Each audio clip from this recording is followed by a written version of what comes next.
खरं म्हणजे विरोधी पक्षनेत्यांकडून याच्यापेक्षा काय अपेक्षा करू शकतो, कारण प्रत्येक वेळेला विदेशात गेल्यानंतर आपल्या देशाची बदनामी करणं, देशातल्या जनतेची बदनामी करणे हा त्यांची एक भूमिका कायम राहिलेली आहे। आणि आरक्षण रद्द करणार, खरं म्हणजे आरक्षण विरोधी चेहरा हा काँग्रेसचा आज समोर आलेला आहे।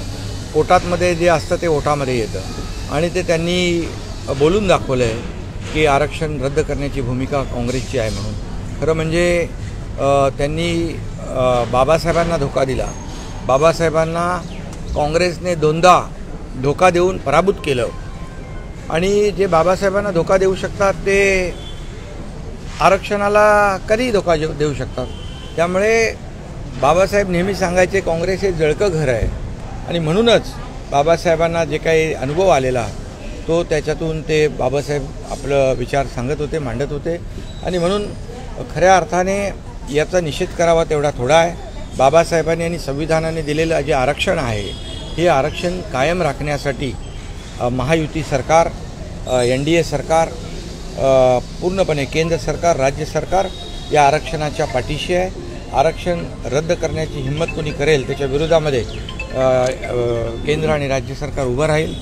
खरं म्हणजे आता ज्यांना आरक्षण मिळालं आहे त्यांना खरा चेहरा काँग्रेसचा कळला असेल की लोकसभेमध्ये याच लोकांनी फेक नरेटिव्ह पसरवून संविधान बदलणार, त्याच बाबासाहेबांच्या संविधानाने दिलेलं आरक्षण रद्द करणार हे जेव्हा या लोकसभेच्या निवडणुकीनंतर बोलतायत याचा अर्थ काँग्रेसचा आरक्षण विरोधी खरा चेहरा आज जनतेसमोर आलेला आहे आणि म्हणून याचा निषेध मी करतो, याची निंदा करतो आणि या आरक्षणाला जे कोणी हात लावतील त्यांच्या विरोधामध्ये केंद्र आणि राज्य सरकार उभा टाकेल। आपल्या देशाची कुठेतरी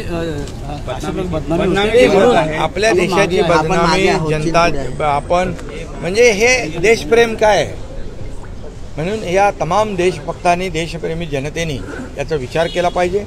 आणि आता नाही, अनेक वेळा राहुल गांधी हे काँग्रेस पक्षाचे प्रमुख आहेत, विरोधी पक्षनेते आहेत, त्यांच्याकडून देशाची बदनामी करणं, देश आपला मागे आहे आणि इतर देशाची उदो करणं, इतर देशाची वाहवा करणं हे कुठलं देशप्रेम, ही कुठली राष्ट्रभक्ती?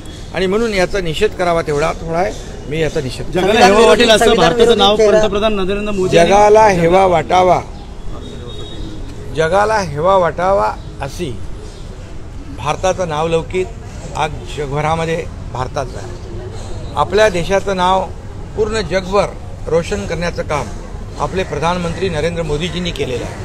आज इतर जगभरातल्या देशांची अर्थव्यवस्था डबघाईला आलेली असताना आपल्या देशाची अर्थव्यवस्था 11व्यावरून 5व्या क्रमांकावर आणणं, आता पुढे 3ऱ्या क्रमांकावर आणण्याचा संकल्प मांडणं, $5 ट्रिलियन इकॉनॉमीचा गोल अचीव करणं, हे सगळं जे आणि देशाला आर्थिक महासत्तेकडे घेऊन जाण्याचं स्वप्न पाहणं, हे एकीकडे बघा, हे देशाचे प्रधानमंत्री नरेंद्र मोदीजी एकीकडे देशभक्तीची बात करतायत आणि दुसरीकडे देशविरोधी, देशाचा अपमान करणारं वक्तव्य राहुल गांधी यांनी केलंय।